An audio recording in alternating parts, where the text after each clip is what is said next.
You've probably heard of the Trail of Tears, when more than 4,000 Native American men, women, and children died in a series of forced removals from their homeland in the southeastern U.S.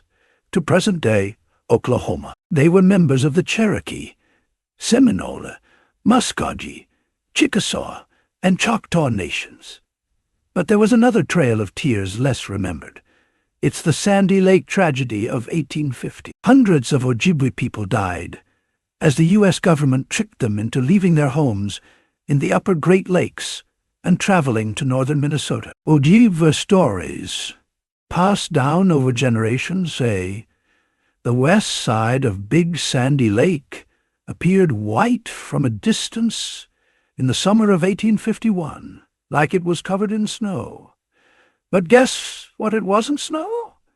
It was death. Stick around as we delve into the past to unfold the forgotten history of the Sandy Lake tragedy of 1850.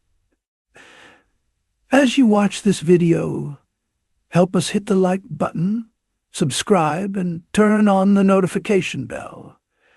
Thanks for joining us once again. Many history books continue to overlook the death and suffering of the Sandy Lake tragedy of 1850. The Sandy Lake tragedy was the culmination of a series of events centered in Sandy Lake, Minnesota, that resulted in the deaths in 1850 of about 400 Lake Superior Chippewa when officials of the Zachary Taylor administration and Minnesota Territory tried to relocate several bands of the tribe to areas west of the Mississippi River. By changing the location for fall annuity payments, the officials intended the Chippewa to stay there for the winter and lower their resistance to relocate. Due to delayed and inadequate payments of annuities and lack of promised supplies, about 400 Ojibwe, mostly men, 12% of the tribe died of disease, starvation, and freezing. By the 17th century, the Ojibwe nation was spread across the Lake Superior region from east to west in modern-day Ontario, Michigan, Wisconsin, and Minnesota. The bands in Wisconsin, Michigan, and parts of eastern Minnesota that were east of the Mississippi River effectively came under the terms of the Indian Removal Act of 1830. European Americans had not yet reached these lands for settlement at that time, and there was little political pressure for Ojibwe removal. However, the mid-century wave of increased migration to Wisconsin and Minnesota had altered the political climate by 1850. European Americans pressed Congress and the President for relief from competing with the Ojibwe. High-ranking officials in President Zachary Taylor's administration planned an unlawful and unconstitutional removal of the Ojibwe, breaking multiple treaties in the process. The policy was planned by Secretary of Interior Thomas Ewing, Commissioner of Indian Affairs Orlando Brown, Minnesota Territory Governor Alexander Ramsey, and Sub-Agent John Watrous. Although Ewing and Brown left office before the events, Ramsey and Watrous were involved throughout. To force the Ojibwe west of the Mississippi, Brown directed the Bureau of Indian Affairs BIA to move the location of the fall payment of annual annuities and provision of supply. The BIA notified the people that rather than being held at La Pointe, Wisconsin, the economic and spiritual center of the nation, it would be moved to a sub-agency at the more isolated trade hub location of Sandy Lake, Minnesota. By bringing the Ojibwe to Minnesota in late fall and planning to delay them there, the BIA expected they would have to stay there for the winter. The officials hoped to wear down the Chippewa resistance to relocation and kept the scheme secret from local Americans and the American Indians. Once relocated, the Chippewa would spend their annuity payments in Minnesota rather than Wisconsin, benefiting the local and regional patronage system. Such an outcome would benefit the officials who planned the strategy economically and politically. Concerned about the issues of the move, many bands of Ojibwe gathered to deliberate their options. The discussions were so lengthy that the Ojibwe had little time to plant their regular spring crops. As a result, they had to go to Sandy Lake to gain payments and supplies for their survival. In the fall of 1850, representatives from 19 Ojibwe bands packed up and started the arduous journey to the shores of Sandy Lake, where they had been told to gather by late October. Nearly 3,000 Ojibwe men waited several weeks before a government agent arrived. He informed them that the government had been unable to send the appropriate money and supplies. It was early December before a small portion of the payment finally arrived. Much of the food supplies were spoiled, and only a small percentage of the payment arrived. By this time, crowded in inadequate camps, about 150 Ojibwe had already died of dysentery, measles, starvation, or freezing. They returned to their home territories in peril. Aside from being weak from sickness and hunger, the Ojibwe had not expected to have to make such a winter journey.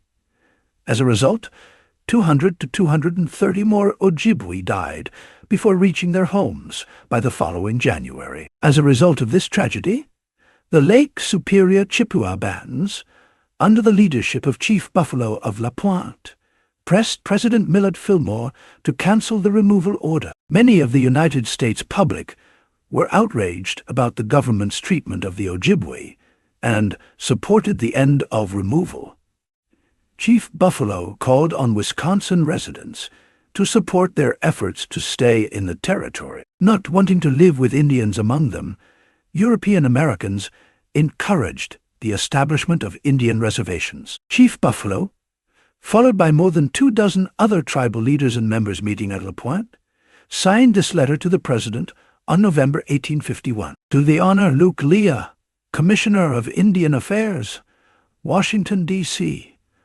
Our Father, we send you our salutations and wish you to listen to our words. We, the chiefs and headmen of the Chippewa tribe of Indians, feel ourselves aggrieved and wronged by the conduct of the U.S. agent John Raiwatras and his advisors now among. He has used great deception towards us in carrying out the wishes of our great father in respect to our removal. We have always been ready to listen to the words of our great father whenever he has spoken to us and to accede to his wish. But this time, in the matter of our removal, we are in the dark. Now the man you have sent to be our agent has removed our payment to a distant place. We wish to speak now of our payment at Sandy Lake, how we suffered and were deceived there by our agent. This is what our agent told us. Come, my children, come to Sandy Lake, and you shall have plenty to eat and be fat, and I will make your payment quick. We went, but did not find him there. Instead of having a good supply of provisions to eat, we had but little, and the pork and flour furnished us had been soaked in the water, and was so damaged that we could not eat it. It was this that caused so much sickness among us. After being kept there for 2 months waiting for our payment, the agent at length arrived and paid us our goods. But we did not get our money at all. By this time the rivers had frozen, and we had to throw away our canoes and go to our distant homes with our families on foot. As the agent did not supply us with provisions, we were obliged to sell our blankets and buy on credit with the traders, that our children might be kept from starving, and we have something to eat during our journey home. When we left for home, we saw the ground covered with the graves of our children and relatives. 170 had died during the payment. Many, too, of our young men and women fell by the way. And when we had reached home and made a careful estimate of our loss of life, we found that 230 more had died on their way home. This makes us sad to think that the payment should be removed to that place. During the 3 years following the Sandy Lake events, Chief Buffalo negotiated hard and became a proponent for permanent reservations in Michigan, Wisconsin, and Minnesota. This strategy was detailed under the 1854 Treaty of La Pointe. The Chippewa Ojibwe achieved their major goal, to stay within their traditional territories. Many of the bands agreed to the founding of Ojibwe reservations and relocation to them. The majority of the reservations were created at already well-established Ojibwe communities. Often, it required aggregating less powerful bands with their more powerful neighbors. Under the Treaty of La Pointe, The following reservations were established: Grand Portage, Fonds du Lac, Red Cliff, Lac Courte Odey, Bad River, Lac Vieux Désert, Lance, Entonagon, and Lac du Flambeau. The following year, by the Treaty of Washington, 1855, the government created additional reservations in Minnesota for the Pillager Chippewa, Leech Lake Indian Reservations, Leech Lake, Cass Lake, and Lake Winnipegooshish Reservation Indian Reservation. For the Mississippi Chippewa, Mill Lac Indian reservations, Mill Lac Lake, Sandy Lake, Pocagama Lake, Rabbit Lake, and Gull Lake. And the same treaty established the Rice Lake Indian Reservation because the Bureau of Land Management objected and said the Rice Lake Indian Reservation was within the boundaries of the Sandy Lake Reservation. It was never formally planned. Despite the Sandy Lake tragedy, the St. Croix Band and the Mole Lake Band held out in hopes the United States would fulfill previously broken treaties. They refused to sign the Treaty of La Pointe. The two Ojibwe bands lost their federal recognition and associated benefits by refusing the treaty and relocation. They did not regain legal recognition until the Indian Reorganization Act of 1934, also known as the Indian New Deal. During the non-recognition period, the Mole Lake Band became associated with the Lac du Flambeau Indian Reservation. Most of the St. Croix Band was split and associated with Lac Courtois and Mille Lacs Lake Indian Reservations. Along with the Bois Brule Band, the St. Croix Band refused to aggregate with the La Pointe Band at the river's headwaters. The U.S. Army forcibly removed them to the Gull Lake Indian Reservation in central Minnesota because the action was illegally taken under the Indian Removal Act. Despite its official end, Chief Paganagijig of the Gull Lake Band negotiated hard with the Bayat to restore these groups to Wisconsin. Not having much success, Chief Paganagijig led his people in the Dakota War of 1862 against the United States. The alliance proved ill-fated, resulting in much of the Mississippi Chippewa being uprooted and removed further west. First, they were relocated to the vicinity of Leech Lake and eventually to the White Earth Indian Reservation. On October 12, 2000, the U.S. erected a memorial commemorating the Sandy Lake tragedy at the United States Army Corps of Engineers Sandy Lake Dam Campgrounds. In addition, the state created a rest area with a view of Sandy Lake along Minnesota State Highway 65. A historical marker plaque memorializes the Sandy Lake tragedy. Minnesota erected a state history marker titled The Ojibwe's Sandy Lake Journey in 2001 at Sandy Lake. Here's part of what it says. The text reads, in late 1850, some 400 Ojibwe Indians perished because of the government's attempt to relocate them from their homes in Wisconsin and Upper Michigan to Minnesota, west of the Mississippi River. The tragedy unfolded at Sandy Lake, where thousands of Ojibwas suffered from illness, hunger, and exposure. It continued as the Lake Superior.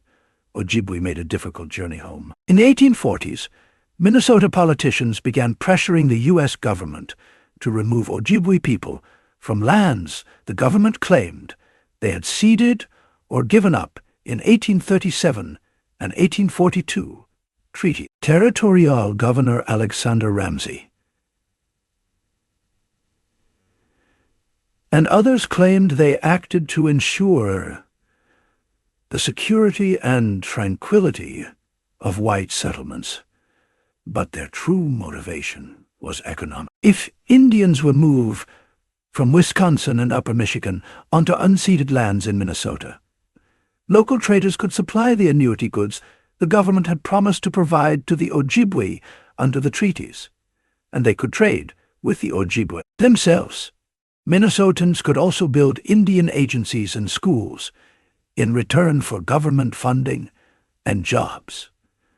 From the outset, the Lake Superior Ojibwe vigorously opposed removal. They pointed to the promises made at the treaty negotiations that they could remain on ceded lands. Knowing that the Ojibwe would not consent to removal, government officials devised a plan to entice the Ojibwe to Sandy Lake, hoping that they would simply remain here and abandon their homelands in Wisconsin and Michigan. In 1850, the Ojibwe were told to arrive at Sandy Lake no later than October 25th, where their treaty annuities, cash, food, and other goods promised in exchange for the land cessions would be waiting for. In prior years, these annuities for the Lake Superior Ojibwe had been distributed at La Pointe on Madeline Island in Lake Superior, a traditional hub of Ojibwe culture and a more accessible location. By November 10th, some 4,000 Ojibwe had arrived. They were ill-prepared for what they faced at Sandy Lake. The promised annuities were not waiting for them, and the last of the available limited provisions were not distributed until December 2nd, after harsh winter conditions had set in. While they waited nearly 6 weeks, they lacked adequate food and shelter. Over 150 died from dysentery caused by spoiled government provisions and from measles. Demonstrating their steadfast desire to remain in their homelands, the Ojibwe began a challenging winter's journey home on December 3rd. As many as 250 others died along the way. On the same day, Aishabogo Koze, the Ojibwe leader, also known as Flatmouth, told Ramsay that he held him personally at fault for the broken promises that resulted in suffering and death. As word of the Sandy Lake disaster spread, so did opposition to the government's removal policy. Ojibwe leaders traveled to Washington to secure guarantees that annuities would be distributed at La Pointe and that the Ojibwe could remain in their homelands. Sandy Lake, whose name is derived from the Ojibwe word Kameta Wungaguma, Lake of Sandy Waters, is rich with life, from the abundant population of fish in its depths to the beds of wild rice that line its edges. It is at the southwest end of an ancient travel route that fur traders called the Savannah Portage that connected the Great Lakes to the Mississippi River. Copper artifacts along the trail suggest this was a trade route for thousands of years. It was busy during the fur trading era, mid-18th century to mid-19th century, but was hardly a beloved passage. The primary route followed the St. Louis River to the East Savannah River, followed by a land portage to the West Savannah River and on to Sandy Lake. The Sandy River connects Sandy Lake to the Mississippi River via a short channel. The land portage was about 6 miles long, or 12 poses, as the French called each leg of the trip. Goods were usually hauled from one point to another to make the effort manageable. One complete move from point to point was called a pose. Much of the portage was through a tamarack swamp, which, as I'm sure you can guess, was an unpleasant experience. Lieutenant James Allen, who traveled with Henry Schoolcraft on the 1832 expedition to find the headwaters of the Mississippi, wrote the following about the portage. No idea can be formed of the difficulty of this portage without witnessing it. The men, with heavy loads, are sometimes forced to wade through a swamp of half a mile, full of roots and bushes, and over their knees in mire at every step. And where the road is dry, it is generally over a hill or across a gully, the steep banks of which are worse to pass than the swamps. Given the importance of the transit route that passed through the lake, it's no surprise that folks built settlements here. Archaeological evidence suggests that people have lived next to Sandy Lake for thousands of years. In more recent centuries, the Dakota had a village at the lake for generations. Then, as the Ojibwe moved into Minnesota, one of their first and most important village sites was at Sandy Lake. The Northwest Fur Company built a trading post at the lake in 1794. An exhausted Zebulon Pike reached the post on January 8, 1806, and stayed for a life-saving 12 days. While that trading post closed in 1816, the American Fur Company operated a post at Sandy Lake for a few years, beginning in 1826.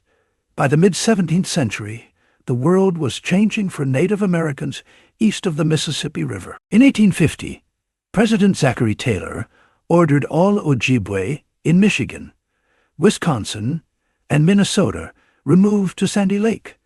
They were told that once they were all gathered at the lake, they would get the annuity payments due to them. Thousands of Ojibwe traveled to Sandy Lake in the fall, only to discover that the U.S. agents and Minnesota's territorial governor, Ramsey, refused to pay them. Food rations ran low.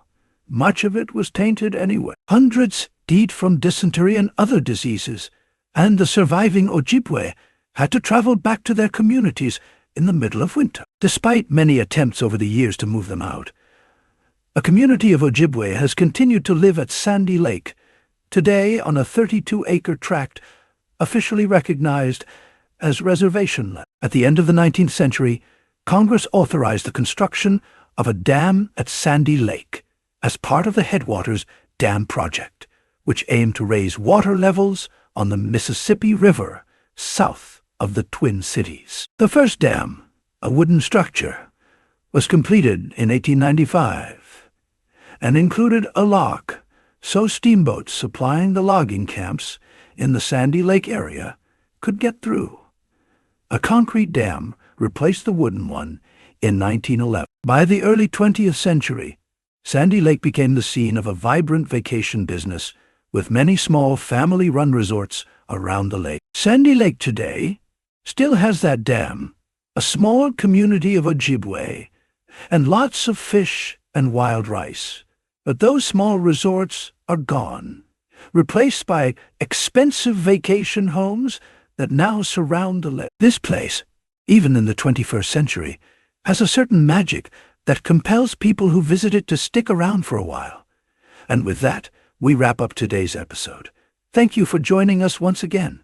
We hope you enjoyed this video. Remember to hit the subscribe button and turn on the notification bell, so you will be the first to see our new updates. See you in our next video.